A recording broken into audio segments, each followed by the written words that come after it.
Hello and welcome back once again to the HR Social Hour Half Hour Podcast. This is episode 162. John and Wendy talk to Chris Taylor. I'm your host, John. And I'm Wendy. How are you today, John? Wendy, I'm well. Happy April to you. Happy April. Woo-hoo. This is coming out, I believe, on April 1st. It is not April Fool's. Wendy, we are in the British Invasion month of the HR Social Hour. This is awesome. Next best thing to actually going. Yes, I agree. We talked briefly in our last episode that we were doing this and we were preparing people. We wanted them to understand why we think this is valuable for us as John and Wendy, but for the listeners and particularly to continue to build our global community. And so I had an opportunity to talk to Chris a little while back, and he's got a podcast where we talk more about that. I think there's just so many good things going on around the globe from an HR perspective that those of us particularly, and let's face it, the majority of our listeners are here in the States, which is a great thing. Yep. They need to know. You all need to know what's happening out there. And we think, as Wendy said last week, we want to introduce cool people to cool people. So we're opening up the globe, the scope of that. So Wendy, I don't know if you have anything else to add. If not, we can make the introduction and get started. Of course. Yeah. You know, this is your opportunity to understand we are not that different across the world. So definitely hope you guys check these out and really enjoy them. Our first one is Chris Taylor. So excited to welcome you to the show, Chris. He hasn't always been in HR and actually began his career in marketing, where he built a successful communications and branding agency. He then spent a number of years in commercial and HR role at a private members club in London's Mayfair. Latterly, he founded a highly successful boutique talent agency called Christopher Taylor Associates that was purchased by a competitor in late 2019. Chris has recently launched an HR consultancy called Accelerator HR for the startup and SME sectors, using both his HR and marketing skills to offer organizations pragmatic HR solutions to help them succeed in their marketplace. He is also the host of the new podcast, Oven Ready HR, where he looks at the amazing world of work through a broad HR lens. Chris lives in the UK with his partner and is the proud owner of a whippet called Mr. Pip. Well, Chris, again, so excited to welcome you to the show today. First question, what is in your glass? Guys, thank you very much for having me. Okay, so I need to sort of put a thing here first. It's 2:00 in the afternoon in the UK, so actually I have a very chilled glass of New Zealand Sauvignon Blanc, which is absolutely delicious. And I may have another one this afternoon after that, so who knows? I love it. That's my glass of the afternoon. Sounds lovely. Thank you. One of the things that we are working through, obviously, is with these time differences, we recognize, our typical schedule, pulling back the curtain, we typically talk to people in the evenings. Sure. That's not necessarily feasible here. So we may not necessarily have things in our glass being on a Saturday morning. We still have much of the day ahead of us. But if, in spirit, we are there. And Chris, again, so glad you're able to join us. Now, I have to ask, how in the world do you make that move from marketing into the world of human resources? I think it was always apparent to me that actually if you're in marketing and you're creating campaigns or you're creating messaging and you're trying to attract consumers, where it would always go wrong would be that if you had a workforce that wasn't particularly engaged in the service or the product that you were providing. So for me, from a marketing perspective, I think it was always absolutely critical to ensure that whatever you were working on to attract the consumer, whatever business that you're in, whatever you're doing, whatever service you provide, it was vital that actually the workforce delivered that final, that last mile bit of service or interaction with the consumer. And it always seemed to fall down. That marketing would provide all this wonderful collateral and messaging and branding. But actually, when you went to the store or whatever it is that you did, if you then encountered someone who wasn't particularly, let's say, customer friendly or focused on service delivery, all of that branding, all of that investment, all of that messaging went completely out of the window. So to me, I think HR and marketing have a really special relationship, which kind of needs to be enhanced and developed so that actually whatever marketing does, HR can also deliver that final mile by providing or creating an engaged and motivated workforce to delight the customer. That's how I kind of position it. So I'm not pure HR, I would say. I'm probably at least 40% of me is marketing. So I really like the marketing aspect of it. And also, actually, if we're looking at, the employer of choice and that whole sort of branding of employer engagement, it's really important that HR people have the basics of marketing and they understand how to attract an audience, how to talk to people, and how to engage with people. Can I take pure HR? I want to take it and make impure HR. I think there's something there. HR makes me really cross, but anyway, go on. Frustrated. So, what pure HR? How do you mean? What do you want? Oh no, I literally meant like the idea, the topic of pure HR. Just you've taken that. You have oven ready. We could just take pure and impure HR, and I'm thinking of as a marketer. I'm trying, Chris. I'm trying to get there. the different levels of like olive oil. Yes. Yeah. So I guess from my perspective is whatever HR procedures or policies or interactions that I have with a client today, I have one eye on actually what it ultimately means for the customer at the end. So the person that actually comes into the store or shops online or whatever they do, whatever we have to do as an HR profession or HR people, we have to have one eye on the person that ultimately pays the bill and obviously pays our salaries at the same time. We cannot just be an ivory tower sort of function which sort of does things in remote of the organization. So we've got to build relationships with marketing. We certainly have to build relationships with finance, and we certainly have to build relationships with IT and any other business function. And I think maybe not so much in the United States, but I think in the UK, there's an awful lot of quite ivory tower HR professionals that don't want to get their hands dirty and have never spent any time on the shop floor, who don't ever talk to customers. And I think that's a real shame, because I think one of our key roles as an HR profession is we've got to understand what the customer really wants, because that's what we need to deliver. We need to deliver those employees and those workers that are happy and engaged and motivated and wish to delight the client. So I try and knit the two together, and sometimes clients get it, sometimes clients don't get it. And actually, lots of HR professionals I talk to don't necessarily get it either. But that's how I see the profession developing and moving. Oh, for sure. And I think, the whole blending of marketing and HR, those functions, I do mostly talent acquisition, and every customer is a potential employee. So your employment brand, your employee or candidate experience, your applicant experience starts long before anyone decides to fill out that application. Yeah. And so we spend way too much time focused on how are they getting us their information, as opposed to how are we treating them from the moment they walk into our location, go to our website to buy something, go into our clinics. But Wendy, I totally agree with what you said, because, last year I looked at actually potentially applying for a position, an HR position for a company that I was a customer of.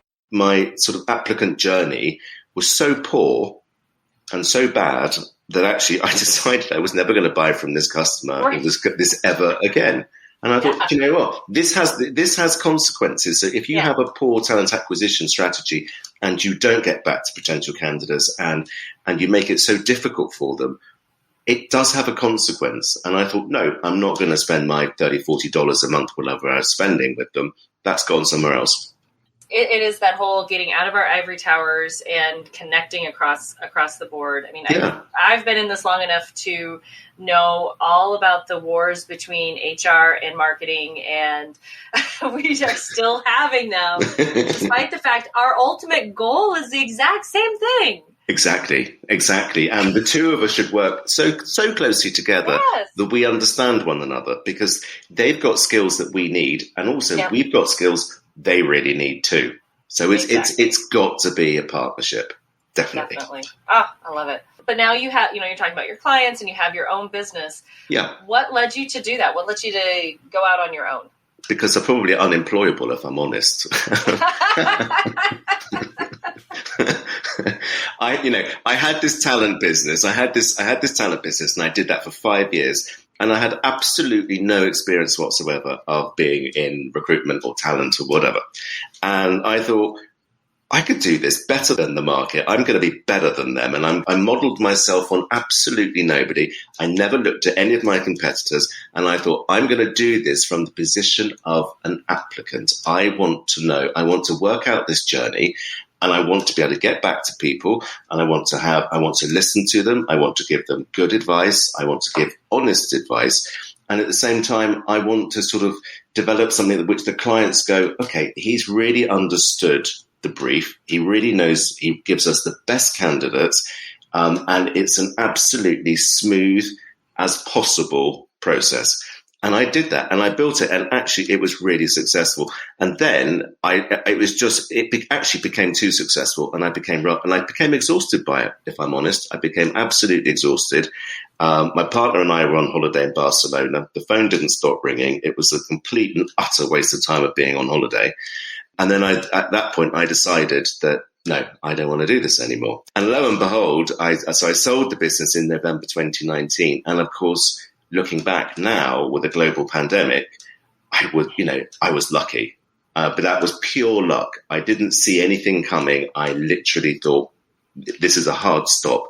So then I was going to take off last year, and I was going to go traveling. And actually, I did manage to go to Japan, and I went to Thailand and other countries. And then, of course, one had to come back because there was no flights anywhere. And I didn't want to be... Did I want to be stuck in a 5-star resort in Thailand? Yeah, I kind of thought that would be rather nice. But no, I came home, and then I thought, okay, I've got to do something. And I don't think I'm particularly employable. I'm probably a bit of a pain in the neck, if I'm honest. And I thought, okay, I think I could do this. I'm going to do this in a different way. And therefore I thought, no, let's combine the marketing and the HR into a business, which for startups and small to medium-sized enterprises, let's give them or help them with my expertise and see how we go. And at the moment, it's going really well. I feel like we're emerging, at least here in the U.S., and I'm hoping there as well. Sure. We seem to be emerging from much of the cloud of COVID, for lack of a better word. What do you believe the biggest challenge is going to be for the customers, the businesses that you work with and potentially be dealing with in the next many months to a year? What are they going to be really focused on, or what do you believe they should be focused on from an HR perspective? I think at the moment, I think a lot of employees are quite nervous about going back to the office, because here in the UK, we've actually been ordered almost by law to, if you can work from home, then you should be working from home. That's about to change. But I think a lot of people have got incredibly used to being at home and are slightly nervous about getting on a commuter train again or whatever and going back into an office. So I think there's an awful lot of talk and work to be done in HR about reassuring people and making sure that their well-being is being looked after. I also think that this has given us, perhaps it's accelerated the whole flexibility in terms of where I'd like to work. And I think most people now would like a hybrid model of they can work a couple of days at home and they can work 2 or 3 days in the office, or something of that sort of makeup. Because I think this has shown us that the technology at least has shown us that we can be pretty effective no matter where we are. And, we could be on a beach in Tel Aviv and we could still be doing our work very happily. But I think what's happened is we've lost a sense of creativity, and ultimately I think people go to work for more than just a salary. I think because they want to feel part of something that's much bigger, and they want to, they miss their colleagues and they miss those after work drinks and just the sheer joy of being with people. So I think it's going to be an interesting move back to the office, and whether that's full-time or flexible, I don't know. I think that's the big thing, is actually what do HR departments, how are we going to structure our businesses? And there are certain sectors you cannot work from home. If you're in nursing or caring or, you're a doctor, how do you do that from home? You can't. I don't want it to create a sort of two classes of employees, where some people like architects or bankers can work from home, but whereas those in retail or in hospitals or medicine actually can't. So I think we have to kind of really work about how we're going to look at that. I think it's nice to know that is not just an issue for you. No. There really is something we're all, honestly, it is very interesting. As you said, we are starting to see changes I don't know if is it so much by locale there in terms of the idea to reopen? Yeah, I mean, the entire country has been on a lockdown almost since the end of December. And then there are dates now which are being published. I think the 12th of April is a key date here in the UK where certain businesses can now reopen. So, for example, if you want to get your nails done or you want to get your hair cut, and I'm looking like a, I could do with a haircut and I could do with a beard trim and all of those things. But it's been a really severe lockdown here. And I don't know whether that's the case, particularly in the United States, but in this country, it has been really severe. And you have been told to stay at home unless you cannot work from home. You are instructed to work from home. So it's going to be a big thing to get back on a crowded train again. Very much, very much. I can closed in feeling. Of course. That would be. And I live in wide open spaces, very sparsely populated area, so I'm not a crowded train person under normal circumstances. I get a train to London, so it's about an hour or so to London. Within, it's standing room only. And actually, how am I going to feel about that? Right. Yeah. With someone sort of standing, literally shoulder to shoulder. If they're not wearing a mask, am I going to be comfortable? I don't know. So there's a bit of anxiety around all this, and I think that HR are going to have to sort of manage this a little bit and to make sure that the employees really do feel looked after, and their well-being is paramount. I think too, making sure you're having those discussions with your employees about why you want them back in the office. And, those totally those sorts of conversations need to start happening. I've talked to a couple of people where, since they've been working at home, we've hired more people and we don't all fit when we if we came back into the office. So now what do we do with that? So I think there's a lot of conversations that organizations need to have before just saying, all right, come back in. No, absolutely. And I noticed there was something in the news today, and I think it's the CDC that had said, actually, with students, they can be 3 feet away now as opposed to whatever it was before. So maybe things are opening up a little bit, but I think, wearing a mask, which was always, something that happened particularly in the Far East, I think it's kind of changed our culture now. And I think that wearing masks and being more distant is kind of in our DNA a bit now. I think so. And we've talked about it in my house, like, cold and flu season, we go to the store, we're wearing masks because none of us got sick this year. No, I know. No one's had flu. We haven't had the flu. We didn't even get those little colds that you always get because, my kids are in school, but they're all masked up and they're using a lot of hand sanitizer and washing and there's distance. So they haven't gotten sick. Yeah. Not a bad thing. Not a bad thing. Absolutely. Let's switch gears a little bit because we love talking to other podcasters. That's one of our favorite things to do. And last year you launched Oven Ready HR. Tell us a little bit about your thoughts behind starting it, your theme and targets, and where you got the title Oven Ready. Okay. So I'd had a couple of drinks and it was one evening and I thought... All the best ideas start that way. I'd had a couple of drinks and I thought, do you know what? Maybe I'll do a podcast. And I don't know anything about podcasting. I'd never listened to a podcast in my life. And I thought, well, it can't be that difficult. How wrong could I be? And so I decided to set this up and I was looking for a title and there was a big thing in this country about, I don't know whether you guys know much about the whole sort of Brexit scenario, and we'd left the European Union and the Prime Minister said at the time, it's all going to be like, we'll have an oven ready deal. So I just thought, okay, that's a pretty good term, oven ready. And I actually quite like the term because I think what it says is all you've got to do is put it in the oven, press the right temperature, and in 25 minutes later, when it pings, you're all done. I mean, what's not to like? And I thought, do you know what? I can do that with some of my HR work. Is actually I will go in, they can press the button, the timer, and by the time the timer is finished and it's pinged, it's going to be done. It's going to be ready. So I thought, no, I like oven ready. And then I thought about there's other things I could do. So I thought, well, why don't I look at potentially HR ideas that haven't worked. And I thought, well, I could call them half-baked. So I thought the whole sort of food thing, and I'm a big foodie and I love my food and I'm a big baker and cooker and all the rest of it. And it just kind of chimed with me. So, but the reason for the podcast, sorry, it's a very long story. The reason for the podcast was I just wanted to do something that I wanted to interview guests that I would never have had the chance to talk to.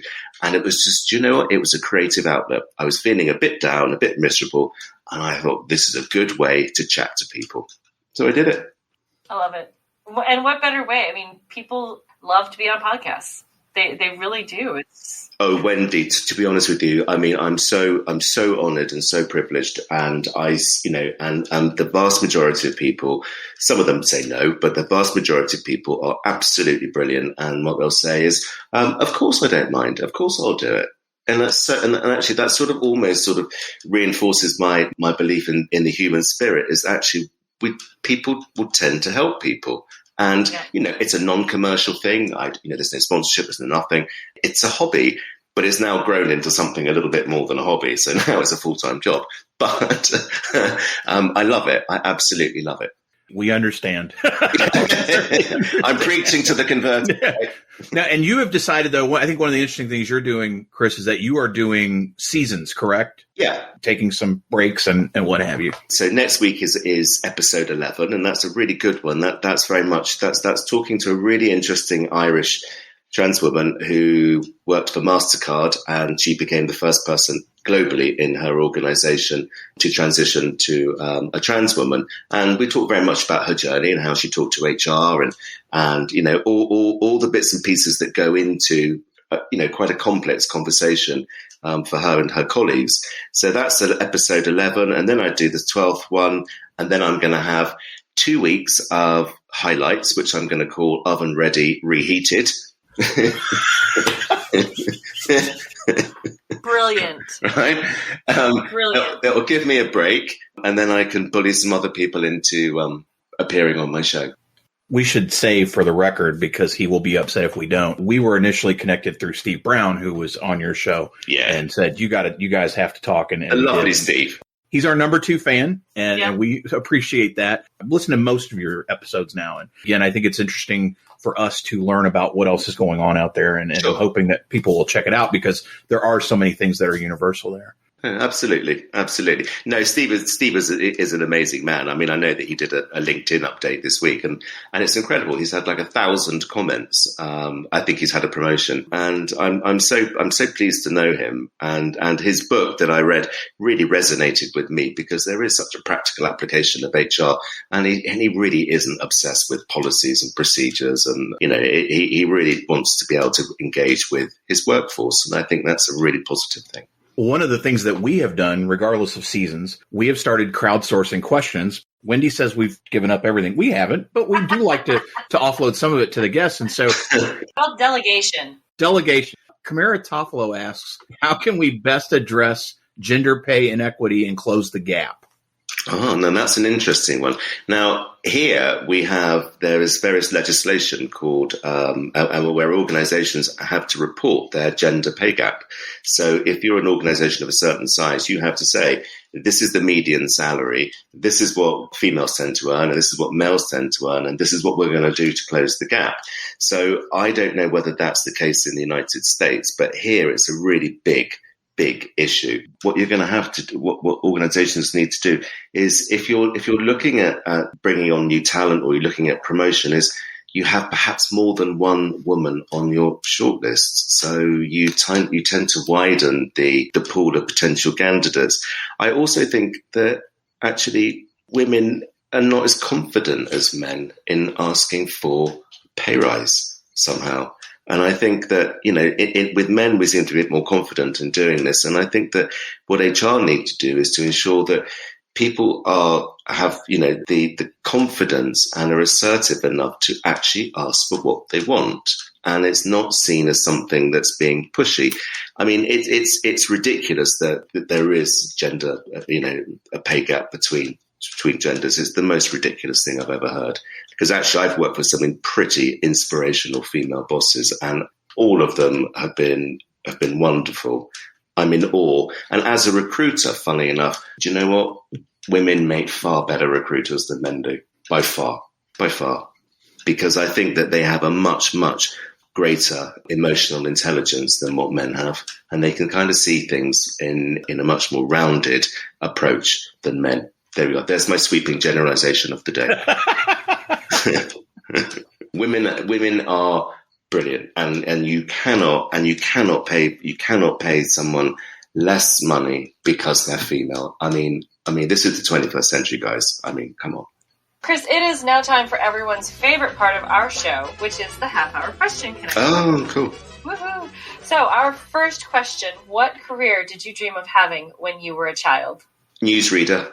I wanted to be Anderson Cooper, but I didn't know who Anderson Cooper was at that point. You wanted to be Anderson Cooper before Anderson Cooper. Yeah. I think he's really cool. I don't have the kind of colour hair he has. But no, I really wanted to be a newsreader. I thought that was such a nice job. What better way than to sit behind a desk and talk to the nation? I mean, how cool is that? Chris, who's one person you've gained your network in the last year that you think more people should know? My very first podcast was with a lady called Rhiam Sethi, and Rhiam runs a business that looks very much at diversity and inclusivity in the workplace. So she's championing the blind hiring process, obviously where you get a resume or a CV in, and you've stripped away, all of the details that would identify who this person is, and what you're doing is merely concentrating on their knowledge and their expertise. And I think that's a great way of encouraging diversity and inclusivity in an organization. And I think more employers should use that blind hiring process.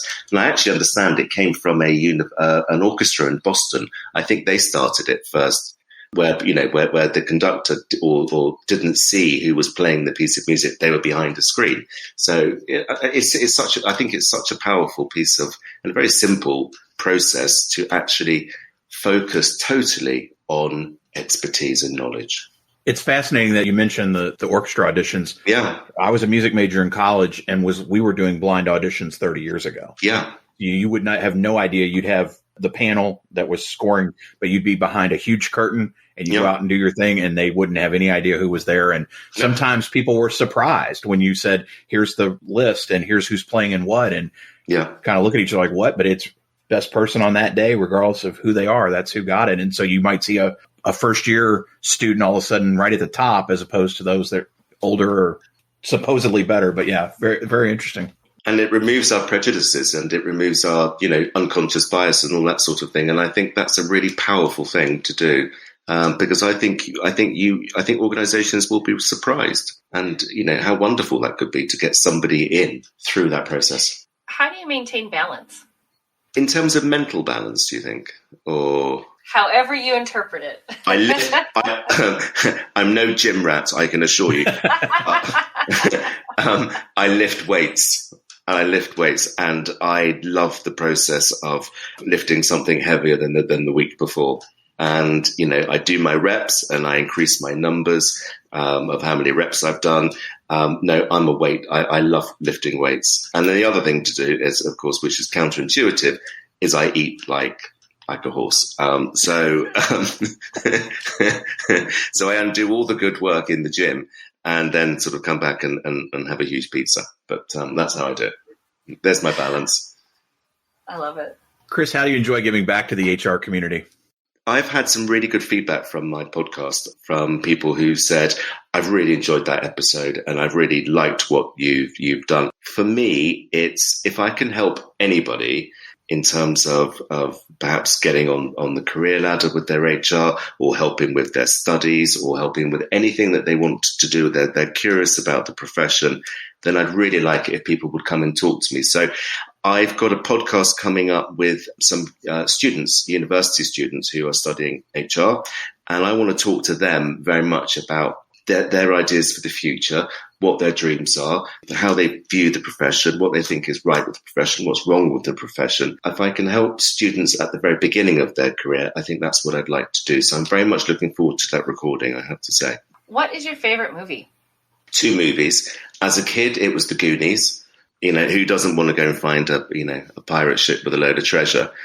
And then the second one is Hidden Figures, which I think is a 2016-17 movie about those brilliant African-American women working at NASA. And I think that scene where Kevin Costner says, where the hell have you been? And she says, well, I have to go to the bathroom in a different building.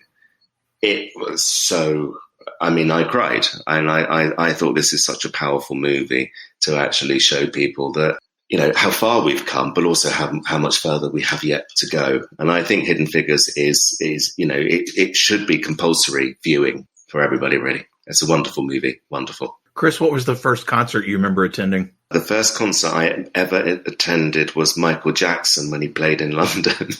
Oh, wow. So that was Thriller tour. Wow. Honestly, it was the most incredible thing I've ever seen in my life. And then the second one was actually, which was a while later, was Luther Vandross of all people. Oh. So everybody I've seen, sadly, they're no longer here. Be quite nice to see someone living. So Michael Jackson was the first one. What was the last show you watched? Binge watched? I don't know whether you guys have seen it. It's a series about a serial killer, and it's called The Fall. And it's with Gillian Anderson of, the X-Files, Gillian Anderson, okay. And Jamie Dornan, who's the sort of rather attractive chap who then went on to play, I think, in 50 Shades of Grey, that sort of stuff. And it's about a serial killer and how she catches him. And it's what's extraordinary about it is how ordinary he is. He's actually a grief counsellor in the show.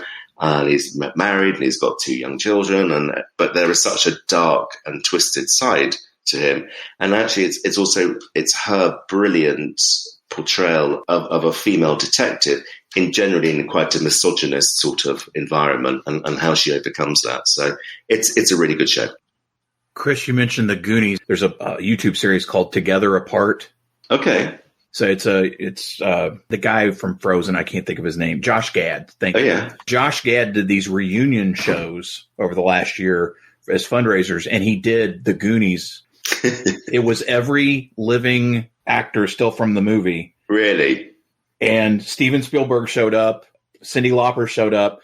You should watch it. It was very entertaining. I'm going to make a note of that. Yeah. So Together Apart. And he did not only the Goonies, he did Wayne's World and Ferris Bueller, and I think he did Ferris. He did several, and it's just amazing though that he was able to get all this talent together and give 35, 40 minutes of their life. And then again, it was all fundraising money went to different charities. That one I was blown away because of the sheer number of people that he was able to get show up. And anyway, so I'm gonna my recommendation to you today. I'm gonna check that out. I mean, it's the film that every kid. I mean, it's the adventure that every kid wants to be in. Absolutely.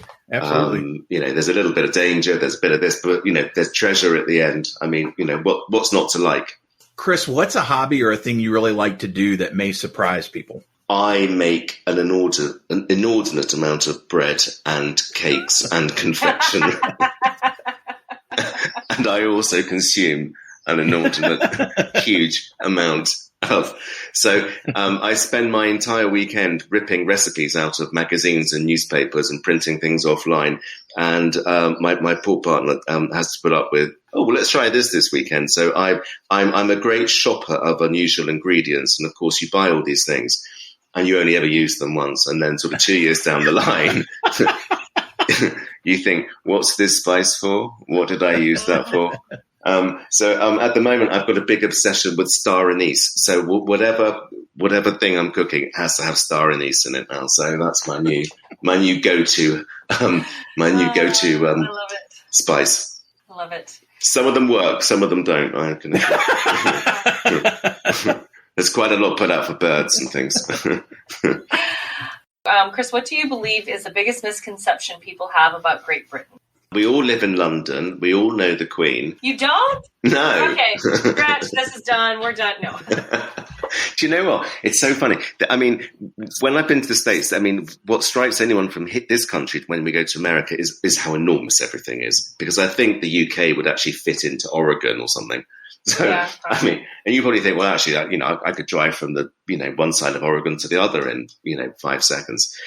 So I think the misconception is that everyone lives in London, which of course we don't. But I think the other thing is that, we're all slightly obsessed with the weather, which we probably are. So I'd like everyone to know that we don't live in London, and not all of us. And I don't know the Queen. It's a nice place. Come and live, come and visit. Give it a go. The food's better than it used to be. Well, if you're there making bread with star anise, it sounds like it's well, there you go.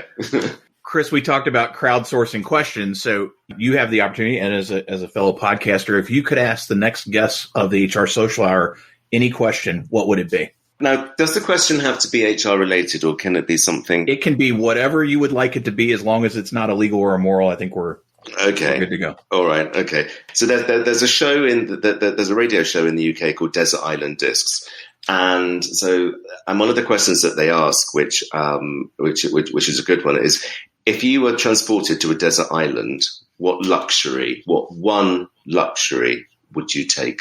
And it can't be something that to get you off of the desert island. You can't say, well, actually, I can't. It's got to be something like chocolate, or Can't say that I need my private jet. Yeah, no, you're stranded on the island for as long as whatever it will be. So, what luxury would you take? Are you going to take a Cuban cigar? Or are you going to take bottle of champagne? What is it? I love it. I am very curious. I look forward to hearing the answer to that one. This is probably the first one I feel comfortable. I'd have to think about it, but I kind of like, that's great. Yeah. And someone actually said the other day, I was listening to the show, and someone said that they would take a mirror. And I thought, oh my God, that's quite, that's quite vain. And then he explained it, and he said, but because if I'm the only human on there, I kind of want to see another human. So if I hold the mirror up to my face, at least I can see somebody else. Wow.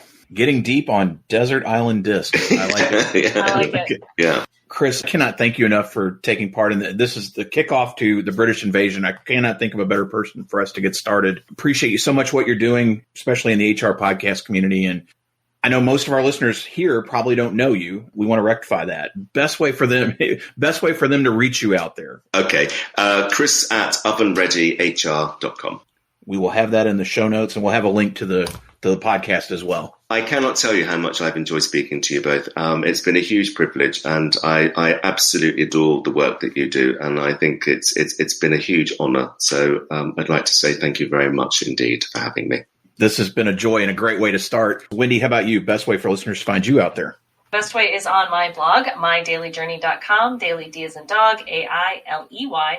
And of course, the second and fourth Sunday of each month, 7 p.m. Eastern Time. Please join us on Twitter for the twice monthly HR Social Hour Twitter chat. How about you, John? John Thurman for all things, or johnthurman.com for all things John Thurman, and for the show, HR Social Hour podcast.podbean.com. Follow, as the cool kids say now.